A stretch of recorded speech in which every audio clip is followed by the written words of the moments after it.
Plus que quelques heures et vous pourrez aller prendre un café en terrasse pour commencer la journée. Vous pourrez flâner dans une rue du centre-ville et vous offrir une paire de chaussures par exemple. Vous pourrez aussi vous engouffrer dans une salle obscure, aller dîner au restaurant et enfin rentrer chez vous tard, enfin plus tard que jusqu'à présent, à 21h. La deuxième phase du déconfinement débute demain. Le programme avec Anaïs Barr, Abdel Wesh et notre bureau de Strasbourg.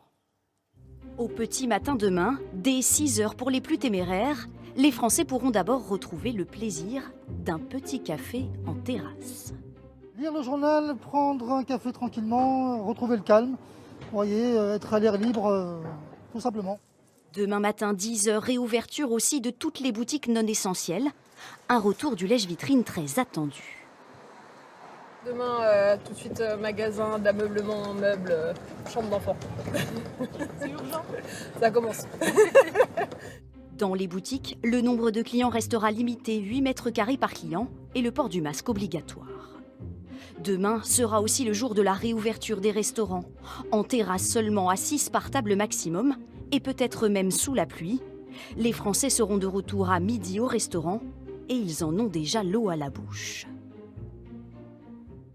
Je pense que je veux manger asiatique, si c'est ouvert, mon restaurant préféré. C'est-à-dire un bon saumon bien au four. Un vrai hamburger, parce que vous voyez, les hamburgers qu'on a emportés, c'est pas les vrais hamburgers. Les musées, les bibliothèques rouvrent également leurs portes. Et pourquoi pas à 15h aller voir un film sur grand écran, avec seulement un tiers des sièges disponibles. Les salles de spectacle pourront aussi accueillir un public ému de revenir. C'est un partage et de l'émotion, c'est des choses qui nourrissent et qui nous font du bien et qui nous rendent heureux et qui sont bons pour notre santé. 19h, pas de couvre-feu, il est repoussé à plus tard demain. Les Français, pour certains, seront à l'apéro. Trinquer, même de loin avec quelqu'un, voilà, ça m'émeut, je suis presque les larmes aux yeux, vous voyez.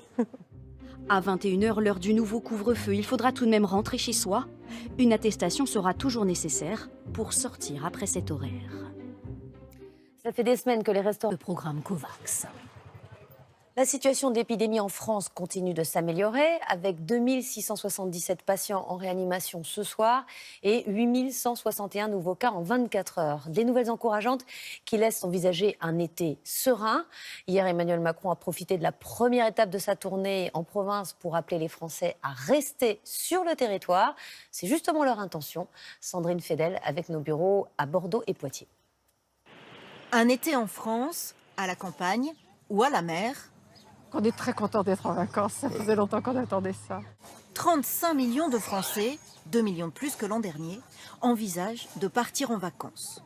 Dans le bassin d'Arcachon, près du front de mer, cet hôtel 4 étoiles a déjà beaucoup de réservations pour l'été. Je pense qu'en juillet, on est déjà pas mal, un peu plus de 70%, 75%. La première grosse semaine de juillet, entre le 9 et le 15 juillet, se présente très bien, même un peu plus en avance que d'habitude.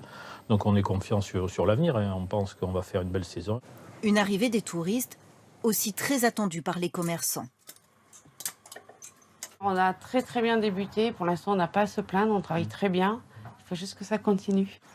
Cet été, les destinations traditionnelles explosent. Pour les locations de maisons et appartements, sur la Côte d'Azur, en Corse, dans l'Atlantique Sud, en Bretagne et Loire-Atlantique. Les gîtes de France ont déjà plus de réservations que d'habitude à cette époque, 63% en juillet, 67% en août. Et certaines destinations à la campagne confirment leur attrait. C'est dans ce village du Poitou que Marie-Claude Boireau accueille les touristes. C'est un gîte finalement qu'on a fait pour 4 personnes, c'est-à-dire un gîte de famille. En 25 ans, elle n'a jamais reçu autant d'appels pour louer son bien. Les années passées, avant la pandémie, on était surtout sur une période 14 juillet, 15 août, alors qu'on se rend compte que cette fois-ci, ça s'étale davantage. Seule interrogation pour les professionnels, la clientèle étrangère sera-t-elle au rendez-vous? On s'attend à une venue plus ou moins forte d'ailleurs, des clientèles européennes en fonction des restrictions sanitaires. Et c'est ce qui fera la différence pour bon nombre d'hébergements entre une très bonne saison et une excellente saison touristique. Les Français, eux, devraient rester plus longtemps en vacances, 12 jours, contre 10 d'habitude.